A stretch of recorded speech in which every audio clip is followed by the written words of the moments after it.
बिस्मिल्लाहिर्रहमानिर्रहीम। अस्सलाम वालेकुम वर्ज़। उम्मीद करता हूँ आप सब लोग खैरियत से होंगे। आज हमने पाक स्टडी को स्टार्ट किया है। हम सब्जेक्टिव वाइज लेके चलेंगे चीज़ों को। पहले पाक स्टडी करेंगे, फिर कंप्यूटर करेंगे, फिर इंग्लिश करेंगे, फिर मैथ करेंगे, फिर जीके करेंगे। इस तरह जो है जनरल साइंस करेंगे। ये सारे जितने भी सब्जेक्ट हैं हम इनको अलग से तैयार करेंगे, ताकि आप जो है पीपीएससी की तैयारी कर रहे हैं, एनटीएस की कर रहे हैं, सीटीएस या किसी भी एग्ज़ाम की तैयारी कर रहे हैं, जब तक आप हर सब्जेक्ट को तैयार नहीं करेंगे तो आप कभी भी कोई भी पेपर क्रैक नहीं कर पाएंगे। तो इसलिए हमने ये सिलसिला शुरू किया, जिसमें हम पाक स्टडी को सबसे पहले कंप्लीट करेंगे और ये 8 से 10 दिनों में हम कंप्लीट कर लेंगे। डेली के 1 से 2 लेसन में लेक्चर आपके साथ शेयर करूंगा और इसमें हम डिटेल के साथ डिस्कस करेंगे, ताकि जब आप एक सब्जेक्ट तैयार कर लो तो उस पर आपकी फुल कमांड हो, आपको पता हो कि ये सब्जेक्ट मैंने अब कर लिया और आपको वो आता भी हो। तो इसलिए जो है सबसे पहले हमने पाक स्टडी को रखा है। तो आज इसका जो है फर्स्ट लेक्चर है। तो स्टार्ट करते हैं जी। हमारे पास क्वेश्चन नंबर 1 है, Youm Takbir in Pakistan is celebrated on. Pakistan में यौम तकबीर कब मनाया जाता है? तो पाकिस्तान में जो है वो यौम तकबीर 28 मई 1998 को मनाया जाता है। और उस टाइम जो है पाकिस्तान के वज़ीर आज़म जो थे नवाज़ शरीफ थे, और 28 मई को पाकिस्तान ने 5 एटमी धमाके किए थे और 30 को फिर एक और धमाका किया था। तो टोटल जो धमाके थे 1998 में पाकिस्तान ने 6 धमाके किए थे चागी के मकाम पर, बलूचिस्तान।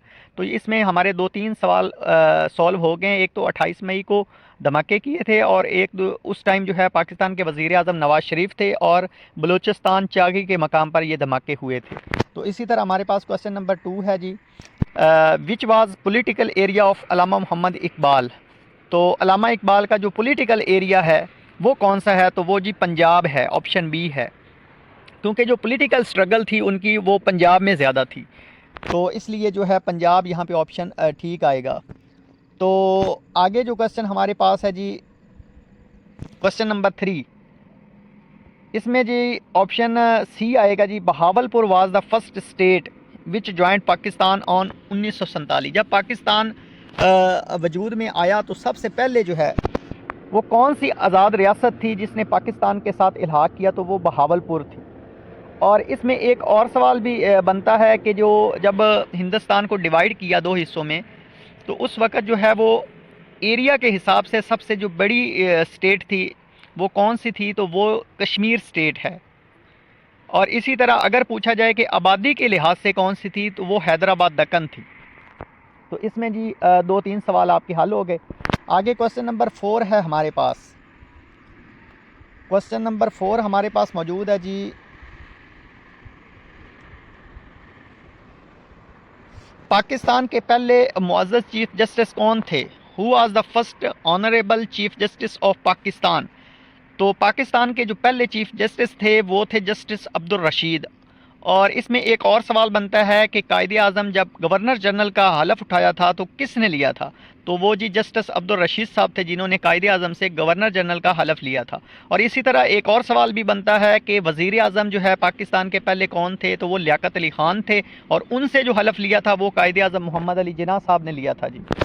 आगे हमारे पास क्वेश्चन नंबर 5 है जी, पाकिस्तान के शुमाल में कौन सा मुल्क वाक़ है? तो पाकिस्तान के शुमाल में जी चाइना है। China lies in the north of Pakistan. अब बात कर लेते हैं कि पाकिस्तान के जो मशरक़ में कौन सा मुल्क वाक़ है। तो पाकिस्तान के जो ईस्ट में है इंडिया वाक़ है। और आगे जो है जी बात करते हैं जी हम, क्वेश्चन नंबर हमारे पास 6, APP news agency belongs to. तो APP न्यूज़ एजेंसी का ताल्लुक किस कंट्री के साथ है? तो इसमें हमारे पास जो करेक्ट आंसर है वो है जी पाकिस्तान। पाकिस्तान के साथ है जी। APP न्यूज़ एजेंसी है पाकिस्तान की। आगे हमारे पास क्वेश्चन नंबर 7 है जी, East India company was established in. तो इसमें जी मैं आपको थोड़ी डिटेल बताना चाहता हूँ कि जो ईस्ट इंडिया कंपनी है वो 1600 में बरतानिया में बनी थी, UK में। मतलब जब वो इस्टेब्लिश हुई है वो 1600 में हुई है और बरतानिया में हुई है। और जब वो बर्र सग़ीर में आती है तो वो 1608 में जो बर्र सग़ीर में आती है और यहाँ पे तिजारत की गर्ज से आती है। और उस वक़्त बर्र सग़ीर में जो हुक्मरान था वो था जी जहांगीर खां। तो इसमें 2-3 क्वेश्चन आपके सॉल्व हो जाते हैं। और फिर 1857 में जो जंग आज़ादी होती है उसके बाद जो है वो बरतानिया के अंडर आ जाता है बर्र सग़ीर। और ईस्ट इंडिया ख़त्म हो जाती है। ईस्ट इंडिया जो कंपनी है वो 1857 के बाद ख़त्म हो जाती है। आगे हमारे पास जी क्वेश्चन है, question number 8, from Plassey to Pakistan is a biography of. तो इसमें जो करेक्ट आंसर है वो है जी सिकंदर मिर्ज़ा। फ्रॉम प्लेसी टू पाकिस्तान, इसमें जो बायोग्राफी है वो है जी सिकंदर मिर्ज़ा साहब की। आगे हमारे पास क्वेश्चन नंबर 9 है, in the line of fire is the autobiography of.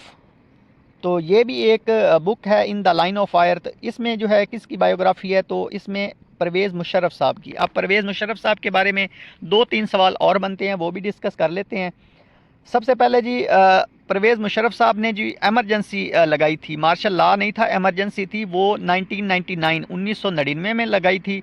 और एक और सवाल बनता है कि परवेज़ मुशर्रफ साहब कब पाकिस्तान के सदर बने थे बाकायदा तौर पे, तो वो 2001 में मुशर्रफ साहब जो है वो पाकिस्तान के सदर बने थे। आगे क्वेश्चन नंबर 10 हमारे पास मौजूद है, माय ब्रदर। ये एक बुक है, ये किसने लिखी थी, तो इसमें करेक्ट आंसर है फातिमा जिन्ना। फातिमा जिन्ना के बारे में एक और सवाल आता है कि इन्होंने जो प्रेसिडेंटल इलेक्शन लड़ा था वो कब लड़ा था और किसके खिलाफ लड़ा था। तो 1965 की बात है और अयूब खान के मुकाबले में लड़ा था। और उस टाइम जो फातिमा जिन्ना का सैम्बल था, इलेक्शन सैम्बल, वो लालटन था। और अयूब खान साहब, उनका जो इलेक्शन सैम्बल था वो था जी फूल। और अयूब खान साहब जो है वो तकरीबन 60% उन्होंने वोट लिए थे और इस तरह वो जो है वो इलेक्शन में जीत गए थे। आगे हमारे पास क्वेश्चन नंबर 11 मौजूद है, इसमें है जी +92 is the national code of which country. तो पाकिस्तान का कोड है जी +92, ये नेशनल कोड होता है हर कंट्री का। पाकिस्तान का जो नेशनल कोड है वो है जी +92, ये आप याद रखें।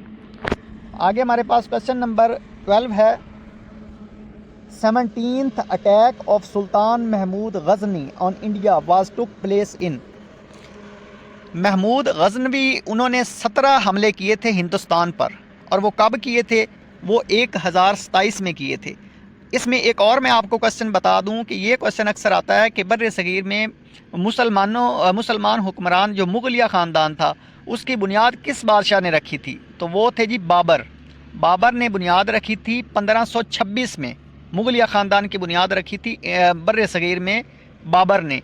और मुगलिया ख़ानदान का जो आखिरी बादशाह था वो कौन था, वो जी बहादुर शाह ज़फ़र था। और बाद में जी उसको रंगून में कैद कर दिया गया था। आगे क्वेश्चन नंबर 13 है जी, 18th amendment was passed by which government. 18वीं तरमीम किस हुकूमत ने मंजूर की, तो 18वीं तरमीम जी पाकिस्तान पीपल पार्टी ने की थी। इसके बैकग्राउंड में मैं आपको बता दूं कि उस वक़्त जो है वो सदर पाकिस्तान जनाब ये थे जरदारी साहब उस टाइम सदर थे। और 2010 में 18वीं तरमीम हुई थी। और 18वीं तरमीम ने जो मेन हुआ था काम, वो ये था कि उसमें 58(2)B को ख़त्म कर दिया गया था। 58(2)B प्रेसिडेंट की पावर होती है जिस की वजह से वो कौमी असम्बली को डिज़ोल्व कर देता था। तो इस पावर को जो है जरदारी ने ख़त्म कर दिया था। और 18वीं तरमीम में ये मेन काम हुआ था कि जो प्रेसिडेंट की पावर थी कौमी असम्बली को डिज़ोल्व करने वाली, वो ख़त्म हो गई थी। और पावर जो है वो वज़ीर आज़म के पास चली गई थी। मेन पावर जो है अब इस टाइम वज़ीर आज़म के पास होती है, सदर सिर्फ स्टेट का सरबराह होता है। आगे क्वेश्चन नंबर 14 हमारे पास है जी, 1956 कॉन्स्टिट्यूशन इज़ प्रोमलगेटेड इन। आइन 1956 नाफिज हुआ, कब नाफिज हुआ, तो 23 मार्च 1956 की बात है। 23 मार्च 1956 को पाकिस्तान का आइन नाफज हुआ। और इसमें 2-3 सवाल और बनते हैं कि उस टाइम जो है वो वज़ीर आज़म कौन थे, तो वज़ीर आज़म चौधरी मोहम्मद अली थे। और इस आइन के तहत सिकंदर मिर्ज़ा साहब पाकिस्तान के पहले सदर बने थे। अब एक क्वेश्चन और भी आता है कि पाकिस्तान के आखिरी गवर्नर जनरल कौन थे, तो वो भी सिकंदर मिर्ज़ा थे। और उनका जो टर्म थी बड़ी शॉर्ट टर्म थी। अगर जितने भी गवर्नर जनरल गुजरे हैं, पहले कायदे आज़म थे, दूसरे ख्वाजा नाज़मुद्दीन थे, और तीसरे जो है वो ग़ुलाम शाह खान थे, और चौथे नंबर पे आते हैं जी सिकंदर मिर्ज़ा। तो इन चारों में शॉर्टेस्ट जो टेन्योर है वो है जी सिकंदर मिर्ज़ा साहब का। आगे क्वेश्चन नंबर हमारे पास 15 है, 15, 1956 कॉन्स्टिट्यूशन लेजिस्लेचर वाज।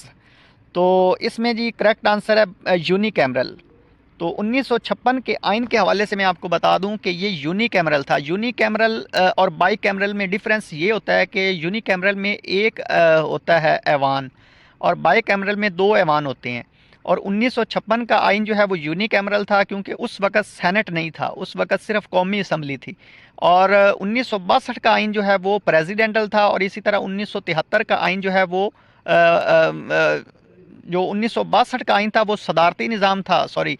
और जो 1973 का आइन था वो आइन है और मौजूदा अभी भी चल रहा है, ये बाई कैमरल है क्योंकि इसमें सेनेट भी आ गया है। और सेनेट की बुनियाद कब रखी गई ये भी क्वेश्चन होता है, तो ये 1973 में रखी गई थी। जुल्फ़िकार अली भुट्टो ने 1973 का आइन बनाया था और उस वक़्त जो है वो सेनेट की बुनियाद रखी गई, सेनेट को अमल में लाया गया था। तो इसलिए इस क्वेश्चन में जो है वो ऑप्शन आएगा बी, यूनिकैमरल, यक एवानी मुकन्नना। आगे क्वेश्चन नंबर 16 है हमारे पास। First martial law imposed by Sikandar Mirza.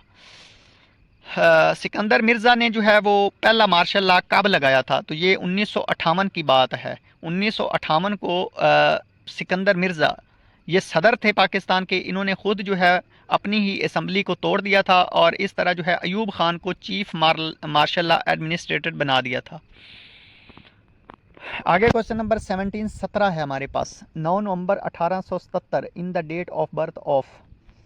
तो इसमें जो करेक्ट आंसर है जी अल्लामा मोहम्मद इकबाल साहब, ये 9 नवंबर 1877 को सियालकोट में पैदा हुए थे। आगे क्वेश्चन नंबर 18 हमारे पास मौजूद है जी। 18